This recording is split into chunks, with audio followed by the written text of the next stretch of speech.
The Mona Lisa theft, 1911 today. The Mona Lisa is the most famous painting in the world, but it wasn't always that way.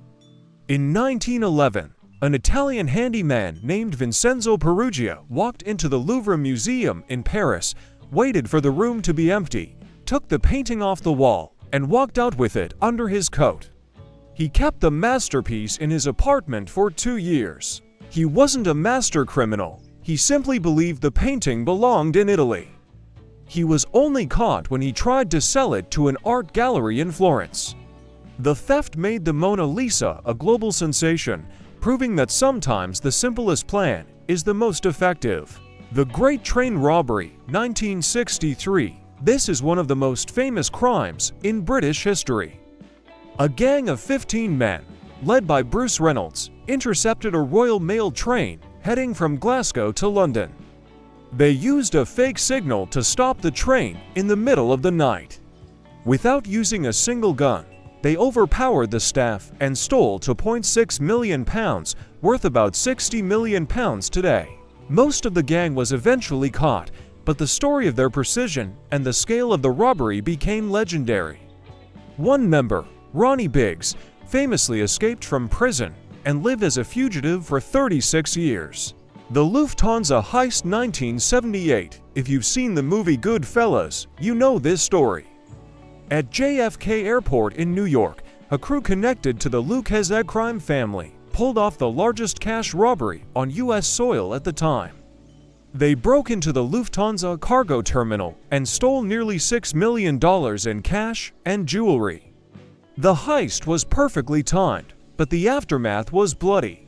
Jimmy Burke, the mastermind, began eliminating members of the crew to keep them from talking to the FBI. To this day, most of the money has never been recovered, and it remains one of the most famous mafia-linked crimes in American history. The Antwerp Diamond Heist, 2003. This is often called the heist of the century.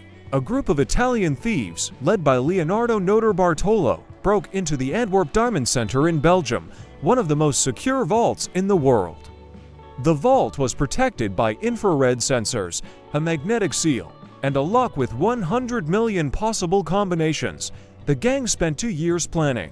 They managed to bypass every security layer without triggering a single alarm, stealing over $100 million in diamonds and gold. They were caught only because of a partially eaten sandwich left near the crime scene that contained Notarbartolo's DNA. The diamonds, however, were never found. The Isabella Stewart Gardner Museum heist, 1990. On the night after St. Patrick's Day, two men dressed as police officers knocked on the door of this famous Boston museum. They told the guards they were responding to a disturbance. Once inside, they tied up the guards and spent 81 minutes choosing 13 pieces of art, including works by Rembrandt and Vermeer. The stolen art is worth over $500 million. Despite a $10 million reward and decades of FBI investigation, not a single painting has been found. The museum still displays the empty frames on the walls, waiting for the masterpieces to return. It remains the largest unsolved art theft in history. The Hatton Garden Heist, 2015. This heist shocked the UK not just because of the money, but because of who did it. A group of experienced thieves drilled through a 50 centimeters thick concrete wall into a safety deposit vault in London's Diamond District. They stole up to £14 million in gold and jewels. When the police caught the gang, the public was stunned. The leaders were grandfathers in their 60s and 70s. They were old-school criminals who used heavy machinery and patience. They were caught because they met at a local pub to brag about the job, and the police had placed microphones under their table. The Brinks-Mat Robbery, 1983. What was supposed to be a simple $3 million cash robbery turned into one of the biggest hauls in history. 6 men broke into a warehouse near London's Heathrow Airport. Inside, they didn't just find cash, they found 3 tons of pure gold bullion. The gang struggled to carry the massive weight, but managed to escape with gold worth £26 million. The problem was selling it. The sudden flood of gold into the market changed the British economy. and led to a massive police hunt. It is said that if you bought gold jewelry in the UK after 1983, there is a good chance it came from the Brink's-Mat heist. The Harry Winston heist 2008 in Paris, a group of 4 men entered the high-end Harry Winston jewelry store. 3 of them were wearing high-quality wigs and women's clothing. They were known as the Pink Panthers, an international network of jewel thieves. They knew the names of the staff and the locations of the secret safes. In less than 20 minutes, they walked out with $108 million worth of diamonds. The Pink Panthers are famous for their speed and military-style precision, having pulled off hundreds of robberies across the globe. The Central Bank of Iraq theft 2003. This is the largest bank robbery in history. Just hours before the U.S. began bombing Baghdad in 2003, Saddam Hussein sent his son, Qusay, to the central bank with a handwritten note. Qusay and a team spent hours loading boxes filled with $100 bills into trucks. They stole nearly $1 billion.